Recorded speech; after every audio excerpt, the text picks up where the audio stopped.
Blessings, greetings. So I want to make a quick video just to reiterate a few things.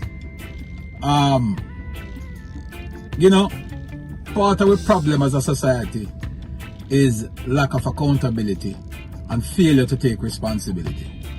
The Prime Minister started a conversation recently where he pointed to the musical contents as part of the problem in glorifying guns and is a contributor to crime in the country. It is agreed over the years that politicians, and I hear a lot of the entertainers pointing finger at politicians. People are saying that politicians are the ones who plant the seed of crime and violence in Jamaica. But let us all agree to that. Let us say the first set of guns that were distributed in Jamaica came through the hands of politicians. Let us say that politics was a contributing factor in crime and violence. Now let us all ask ourselves this question. Have we eliminated political violence in Jamaica? Are you able to walk freely based on your political affiliation, whether JLP, PNP or no P? Can you walk freely throughout Jamaica without fear of being gunned down on the street simply because you're wearing a green shirt or an orange shirt? And if you are fair and honest, the answer to that is yes. We have eliminated political violence in this country. I cannot point to any serious case of political violence. So therefore, if what I'm saying is true, and I know it is, it means that the politicians who were the planters of the seed that contributed to political violence would have done their part in removing same. So the elimination of political violence in Jamaica, that you could attribute to the politicians, right? And rightfully so, they were the ones who started it. And they would have taken action to end it. Political violence in Jamaica, as we know it, has ended. Fast forward to today, 2021. We have a new wave of crime and violence in Jamaica. Is it safe to say that the crime that we're seeing in Jamaica is not organized by politicians?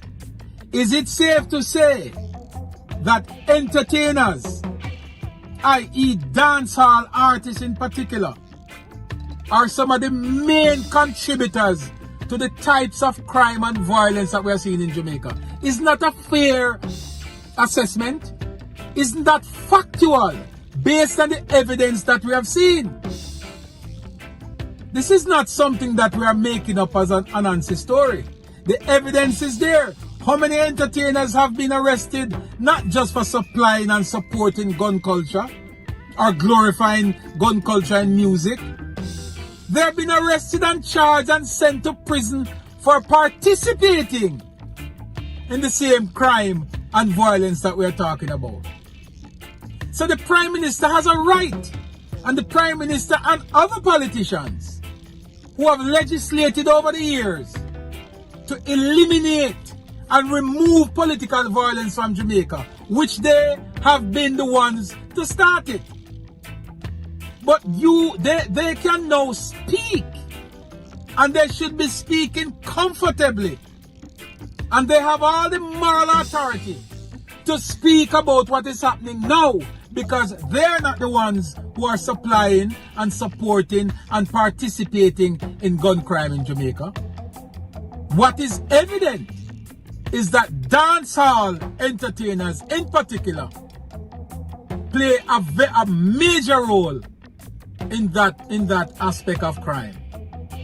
And if we are to be honest with ourselves, and if we are to find a solution to the problem of crime in Jamaica, like I've said before, let's start with the man in the mirror. Let's start to look at ourselves and ask ourselves the question, What have we done to contribute to the decay in the society?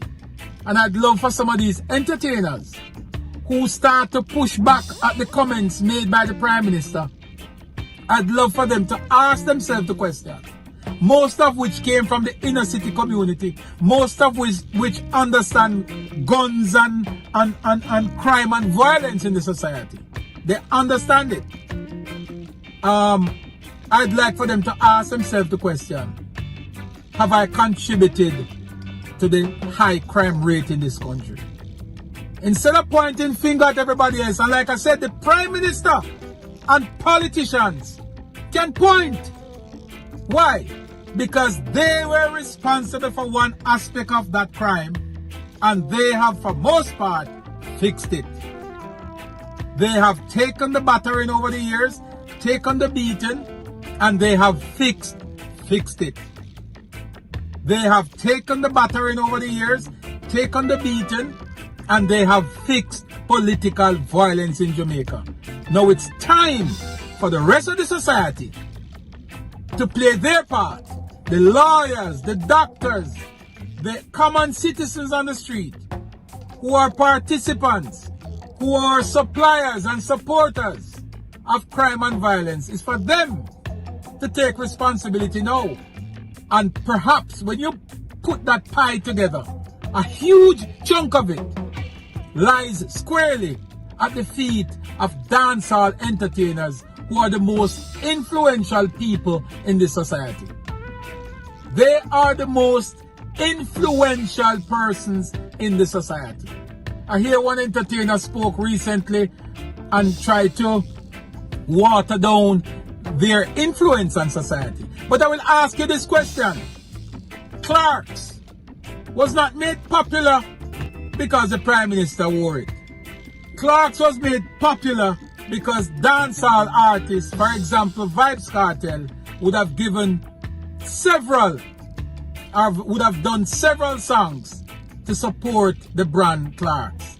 Young people want to have a Clarks because Vybz Kartel sing about a Clarks. Then what is the difference when a young guy says he wants an AK-47 because Vybz Kartel sings about it? There's absolutely no difference. Entertainers and dancehall artists in particular have a significant influence on the society, and whatever they say and whatever they do, people follow. These guys are not just singing about guns, they have it in their music videos.